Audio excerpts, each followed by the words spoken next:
Swayam Prabha. Digital India. Educated India.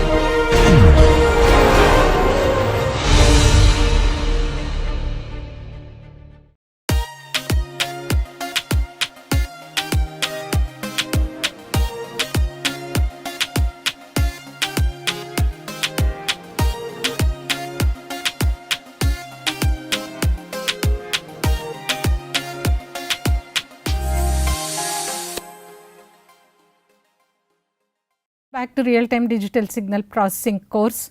So, you can see that we are going to discuss the fourth part of IIR filters today. So, why FIR has not taken so much of time, why IIR is taking, you will be seeing in a while, although we have already seen that quantization, how it is going to affect. So, in today's class we will work out and then see how the center frequency is going to move from with the coefficient quantization from one value to the other one. So, as a recap, so we have been seeing the theory of IIR filters and how to design them, and then how the cascade filter section is going to aid us to implement in DSP processor.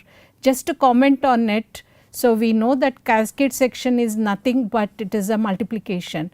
So, in DSP processor we have seen in the number system that when we do multiplication of two numbers, the overflow is not going to happen. Only if we have to do the addition, we have to take care of overflow and then underflow. So, the parallel section is equivalent to addition. So, that is the reason why we will not use parallel structure in case of IIR filter design for these hardware units. So, usually we go with the cascade realization, although both cascade and then parallel section have the same effect on the design. Coming to the thing, so we will see that how we will be seeing what happens, what is our transfer function is going to look like. So, we are going to design a bandpass IIR filter to be used in our digital clock recovery for a 4.8 kilobits per second modem what we are using it, which is characterized by the following transfer function. So, you have been given your impulse response h of z is equal to 1 by 1 plus a1 into z minus 1 plus a2 into z minus 2. So, it should be triggering in your mind that this is just a second order design what we are doing it. So, in this case you have been given the values of A1 and then A2. A1 is given as minus 1.957558 and A2 is given as 0.995813. So, your A1 and A2 can be designed from using MATLAB, or this value has been computed and then you have been given in this equation. So, assuming in this case, because we are using in the clock recovery, sampling frequency of what we are telling is 153.6 kilohertz, to assess the effects of quantizing the coefficients, what we are going to do to 8 bits, that also you have to keep it in mind. So, if you want to increase it to 16 bits, you can do it and then verify what will be the center frequency which is going to remain. That is what one of the assignment what I will be putting it for you. So, then we have to say that how the pole positions is going to affect our this thing center frequency. So, we will do that. So, as we know that we have the equation how to calculate our P1 and then P2 value. So, P1 is my this thing pole position of the first one, which is given r at an angle of theta, and then P2 is given at an angle r at an angle of minus theta, because we are designing the complex conjugate poles in this case. So, we had the equation that r is equal to a to the a2 to the power of half, and then theta is given by your cos inverse minus a1 by 2r. So, in this case how do we compute r? So, we have been given the value of a2. As you can see, a2 is given as 0.995813, which we are going to take it as square root of it because that will give me A2 value. So, we are going to get 0.99795, what I will be getting it here. So, that is r squared is A2. So, r will be square root of A2, what you are going to have. So, theta is going to be cos inverse A1 divided by minus A1 by 2r. So, we know that A1 is negative. So, that is the reason why you will be seeing positive here. This is 1.957558 divided by 2r. To r is going to be whatever what you have computed here. So, we will be putting into that, which gives me in terms of degrees as 11.25 degrees. Fine. So, this corresponds to a center frequency of 4.799 kilohertz. So, what do we mean by that? So, we know that this is my unit circle. So, this is my center. So, we are calculating r here. So, this is r at an angle of what we call it as 11.25 degrees you have the pole. Okay. This is 11.25 degrees. So, when I calculate center frequency, that what we are going to do is, this is my sampling frequency what it has been given, and I know its degrees 11.25 degrees divided by 360 degree, which is going to give me the center frequency. So, for this it is at 4.799 kilohertz is the center frequency. It is in the original state what we will call it. Now, what you have been given in the problem is, we have to quantize the coefficients to 8 bits. That is what our constraint, as one of the coefficients is greater than unity. So, you will be seeing that A1 is minus 1.957558.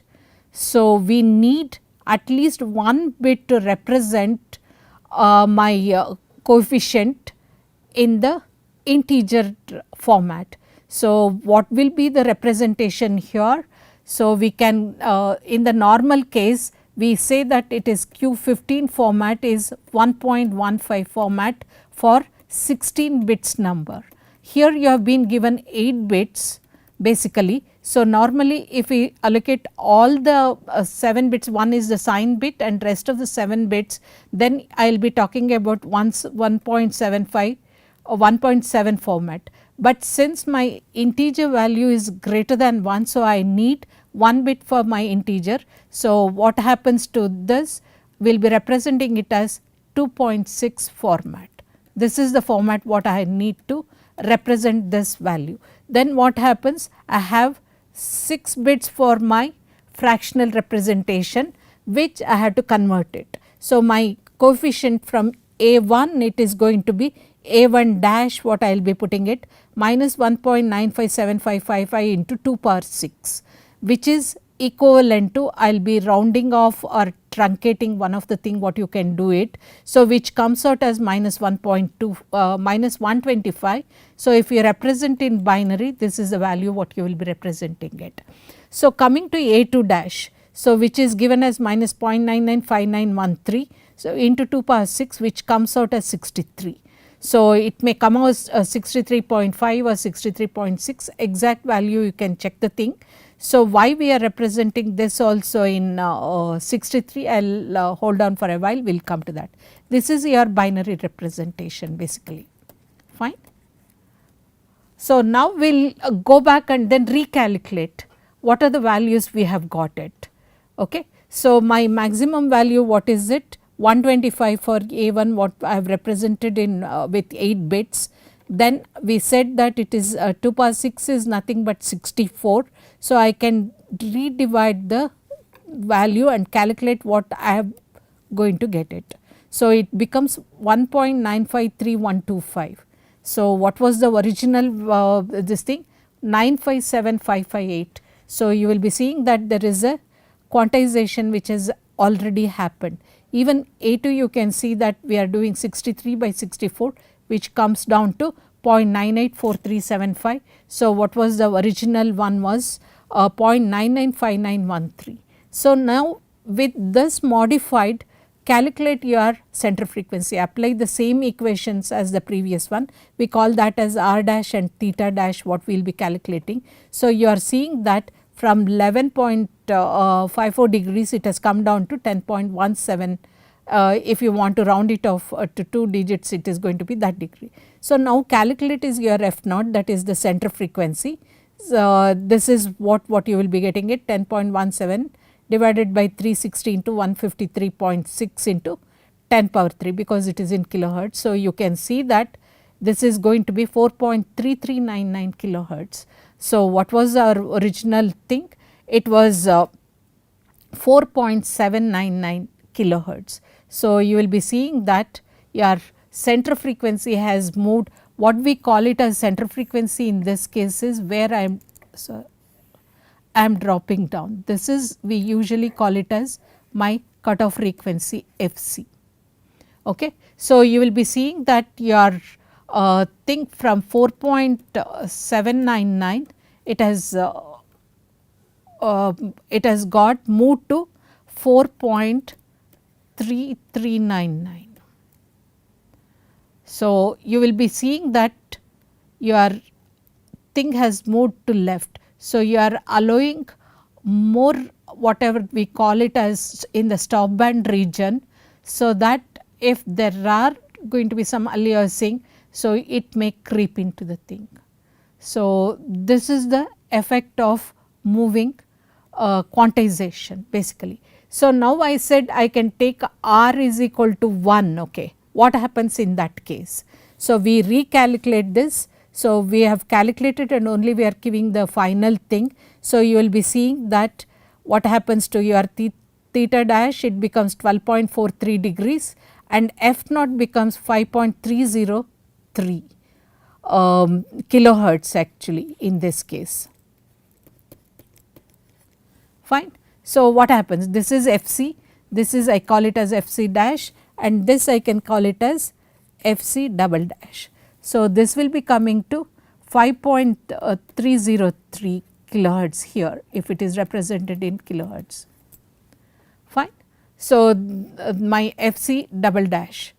So, you will be seeing that more frequency will be coming into your input, and then you will have a problem. Here you are going to reduce the thing if there are any frequency component present in this thing is going to be cut off, whereas here more frequency has come in. So, you will be having the aliasing effect. So, that is the reason why we choose R is equal to 63 in this case. So, which is almost nearer to our 4.799 compared to going beyond the frequency.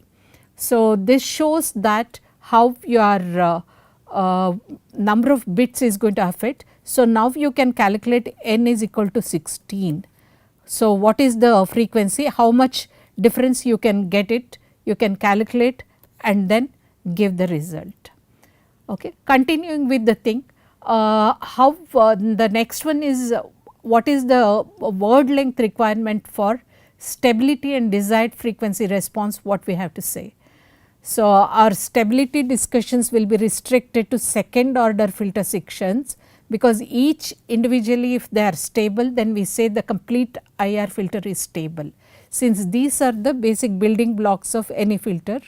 And consider our second order section characterized by the familiar equation what you are seeing it here, that is h of z is given by b naught plus b1 z minus 1 plus b2 z minus 2, which represents our zeros, divided by 1 plus a1 z minus 1 plus a2 into z minus 2.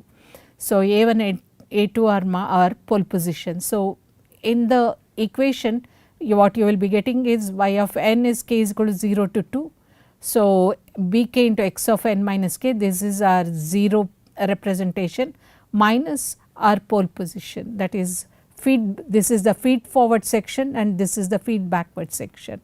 So, we know that poles or the roots of the denominator are located at what we call it as P1 is equal to half minus A1 plus A1 squared minus 4A2 to the power of half or square root of A1 squared minus A2, and P2 will be the complex conjugate. So, of P1 what will be representing it. So, what happens in this case? A digital, we will take up an example. A digital filter required to that is satisfy the following frequency response specifications, determine a suitable transfer function for the filter, and then determine a suitable coefficient word length to maintain stability and satisfy the frequency response specification.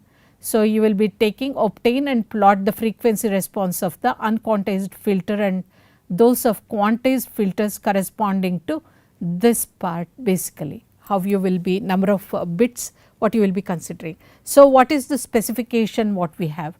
Passband region is given by 20.5 to 23.5 kilohertz, and then stop band is given. So, you will be seeing this is a band pass filter basically. So, how it is represented? This is the way I represent it, and then this is given as 20.5 to 23.5 is my passband region. This is in kilohertz, I will put it.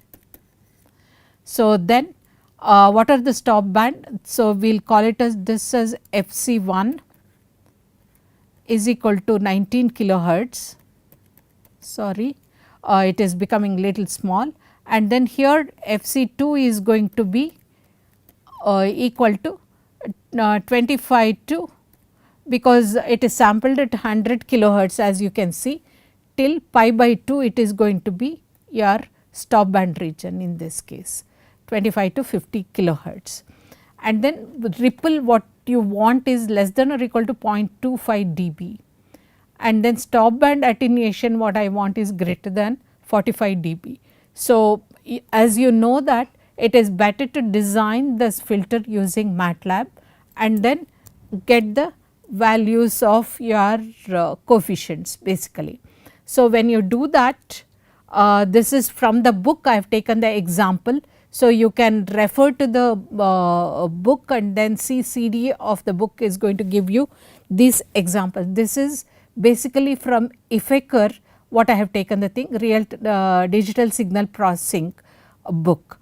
So, in this case what happens, it generates as in the lab we will be seeing it that how many sections it is going to create. So, here there are 4 second order sections which has been created, and then using their zeros and then poles you will be representing your impulse response like this H1, H2, H3 and the H4. So, you will be seeing that this is in a cascade form basically. There will be 4 sections what I am going to have.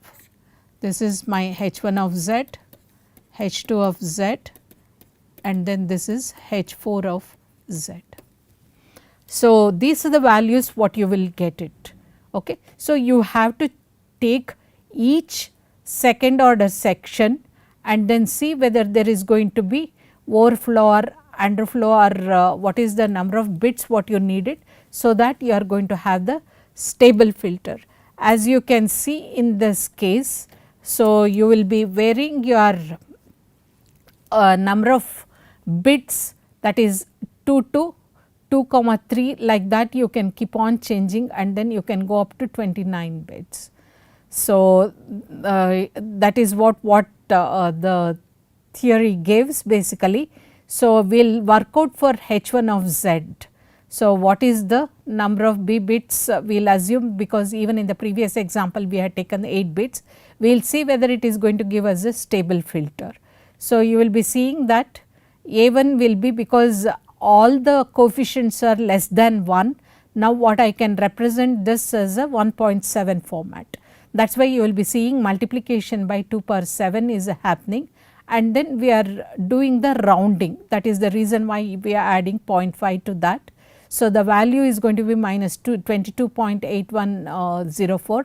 After that we will be truncating the value. So, which is going to give us minus 22. Same thing we will calculate A2. So, it will be giving us 124.1736. So, you will be truncating here, which is going to give us 124. So, the fractional notation the coefficients are nothing but minus 22 divided by 128. So, this is in decimal value. So, when I represent it in fraction, so it will be giving out as minus 0.171875. So, you have seen, I think, something triggering in your mind. So, the coefficient quantization has already happened with 8 bits, 0.1742 to 0.171 what it has got reduced in this case. So, A2 will be becoming 0.96875. So, original was 0.9662. So, you have seen that it has got, because we have taken a round off, it has got little bit increased compared to the original one. So, with this you can go back and then calculate your r and theta value, and see that what we are going to get is 84.99 degrees what we are getting it. So, what it says is the all quantized coefficients and polar coordinates were computed using an analysis program, and if for any coefficient word length the pole radial distance of a filter section is equal to or greater than unity, then there is potential instability. That is what the literature gives, and then it was found that all the filter sections as few as b is equal to 5 bits are required to maintain R stability.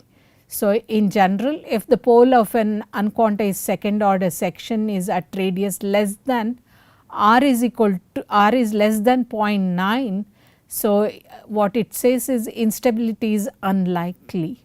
So, if it is greater than or equal to 0.9, you may say that the system may become unstable, then you have to take care of designing the proper stable filter. So, as with the word length 8 bits, we see that it is 0.96875 what we have is, sorry, 0.9843.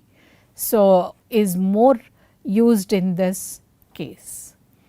Okay. So, to see that B coefficient of second order section were each quantized to various word lengths. So, you have to use your MATLAB code to do these things, and then you can vary your word length 5 to 16 bits, and then how they are going to be represented is given in the table here. This is my poles, that is A coefficients, and this represent zeros, that is B coefficients. For 5 bits what we want is ideal is this one, and then with 16 bits how almost closer what we are, as you can see that most of the 16 bit is closer to the original one what we say it. So, this is how we will be calculating and then fixing our number of bits. That is the something should be triggering in your mind. All DSP processor, most of them are 16 bit defined, and then we have to this is one of the this thing, quantization of our coefficients, how it is going to vary the thing. Next is we have to take care of overflow errors and their effects. Based on it, what we have to decide on it. So, we know that in 2's complement arithmetic, the addition of two large numbers of a similar sign may produce an overflow.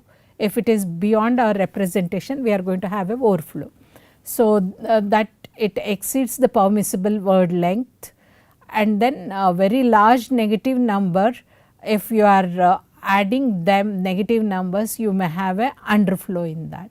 So, these are the two things what you have to look at it. What is that? We will see in the figure what is the thing happened. So, the value is getting added here from here to here, it has gone to the positive value we will assume, and then what happens? So, when my number of bits are not sufficient, immediately it drops down to the negative value, and then again it start building up. Once it reach the peak value, it is going to drop down. So, this is how it will be oscillating between minus 1 and then 1 if this overflow or underflow is not taken care of. So, what it says is large scale overflow occurs at the outputs of the adders and may be prevented by scaling the inputs to the adders in such a way that outputs are kept low, but this is at the expense of reduced signal to noise ratio, because you are bringing down your amplitude of the signal, then my signal to noise ratio is going to have a effect on it. So, that is how it is important to select scale factors to prevent overflow while at the same time maintaining my largest possible signal to noise ratio. So, coming to the thing, you will be seeing that overflow illustration is shown in this figure. So, you have B0, B1, B2 are the forward coefficients and then A1 and A2 are the feedback coefficients. So, those both minus A1 and then A2, and what is the scaling factor we will be providing it. One of the section, if I am correct taking it up, it is going to be scaled by 1 by S1 at the input. There are different places where you can do the scaling, whether at the input or at the output, or if you are providing any of these sections, you have to integrate into all the arms basically to take care of that you have scaled everything fine. So, as you will be seeing using the MATLAB when you are doing it, the scale factor is given in the beginning itself. So, that has to be used and then your filter has to be designed. So, what is the principle of scaling? So, first we will consider the canonic section, because this is the one most widely used in all hardware implementation. That is what we are seeing it. As I said that it is scaled by 1 by S1, and when we want to get back of our yn, either I can scale up here or provide at these legs. Okay. So, if I take the scaling factor inside, as I was mentioning in the original thing, this is going to be B0 by S1 and B1 by S1 and then B2 by S1. When we are loading our coefficients itself, if we want, we can scale them if they are power of 2. If they are not, then you will be having little computation involvement in designing your IIR filter. So, you will be seeing that in the end what you can do is I can scale the output by S1 value. Okay. So, you will be seeing that what are the principles to use the scaling.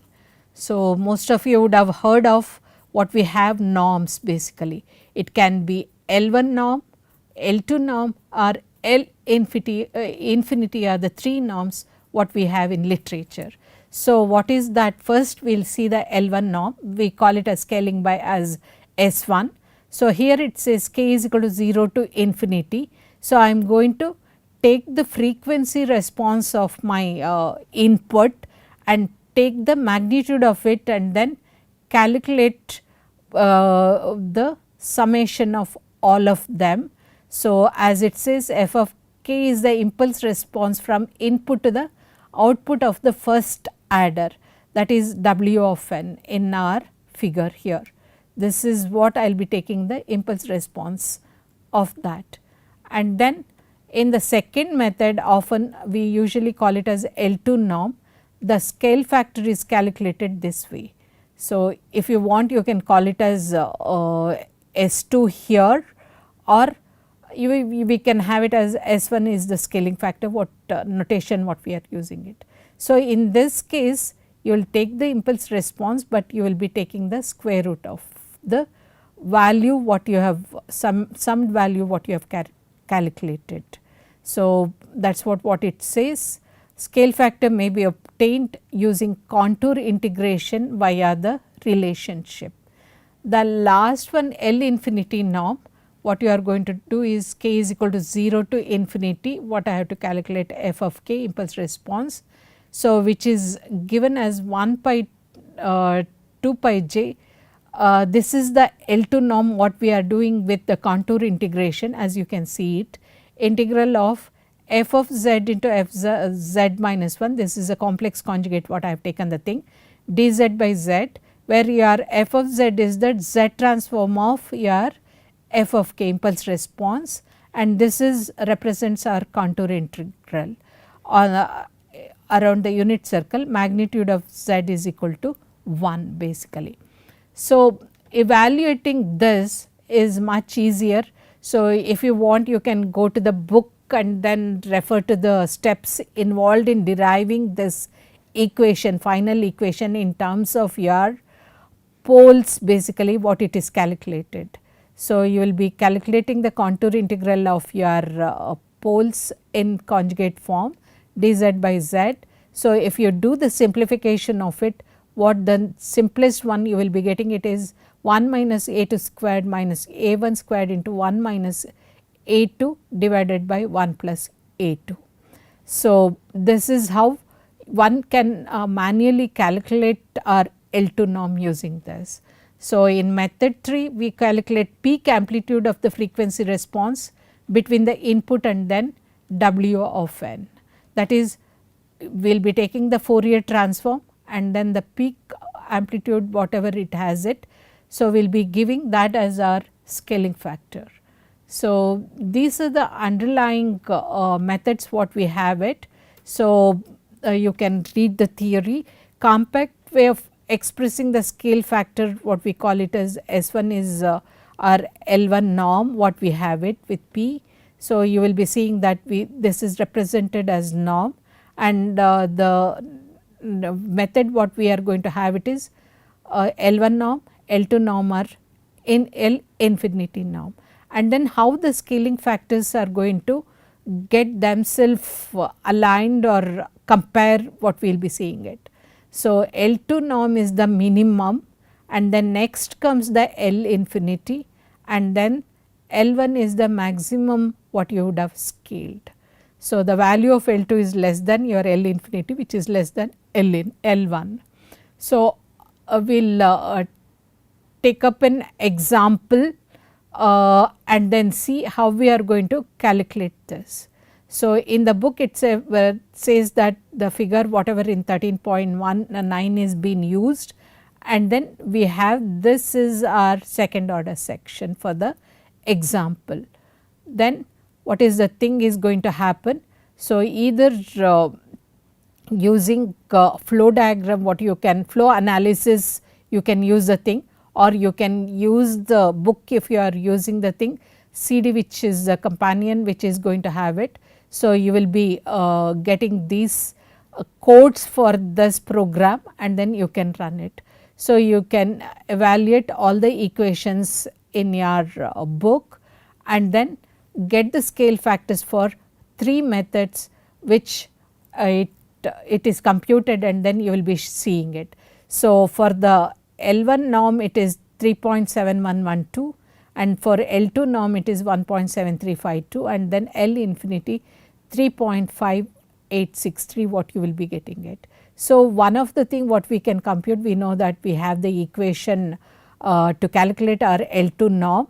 So, which is given as S1 squared is equal to 1 by this your A1 and then A2 what you will be substituting and calculate.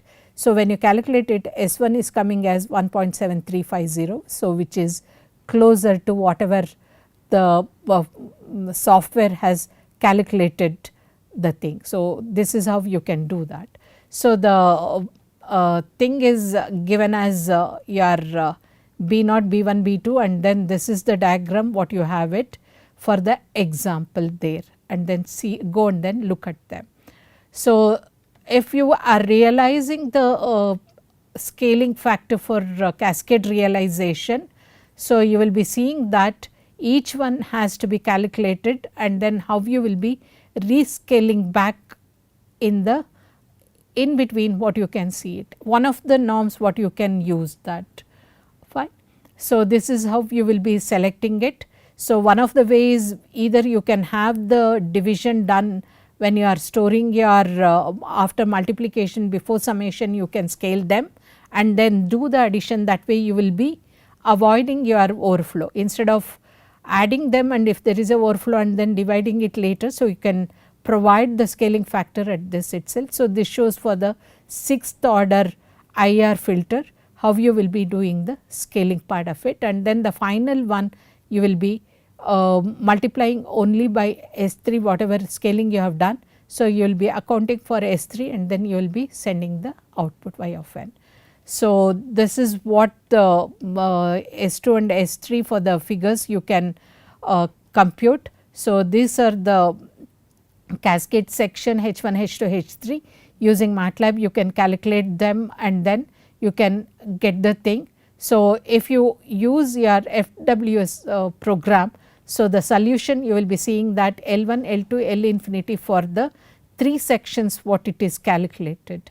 As given in the thing, L2 is going to give you the minimum this thing scaling factor, and then the maximum is L1, L infinity lies in between. The simplest method to calculate is L2. So, if your application is going to overflow and then you are going to get results malfunctioning, then better to go with one of these norms L1 or L infinity, which is going to suit your application. So, just the last slide to wind up our IIR filter. So, we will be seeing the comparison between our FIR and IIR filter. Few of the parameters what you can see the thing, 1 or 2 I will specify and rest of it you can go through. So, that is sensitivity to filter coefficient quantization. So, it can be as high, it says in Motorola they use the 24 bit coefficients to for high fidelity audio function in their processor. Otherwise, all TI or analog devices they use 16 bit for their number representation. So, in the case of we know that FIR filter it is very low, and it says 16 bit coefficients are safely represented or computed using that. And then probability or overflow it can be very high in this case, which is going to be very low, and coming with our linear phase we do not have IIR filter direct method to implement it, but nowadays over the IIR filter you can try to impose the linear phase. So, using software techniques, so you can go through the MATLAB functions. So, otherwise they do not provide the linearity of the phase, whereas it is guaranteed, and rest of the thing what you will be seeing it. One of the example will be supporting supports adaptive filtering what it says.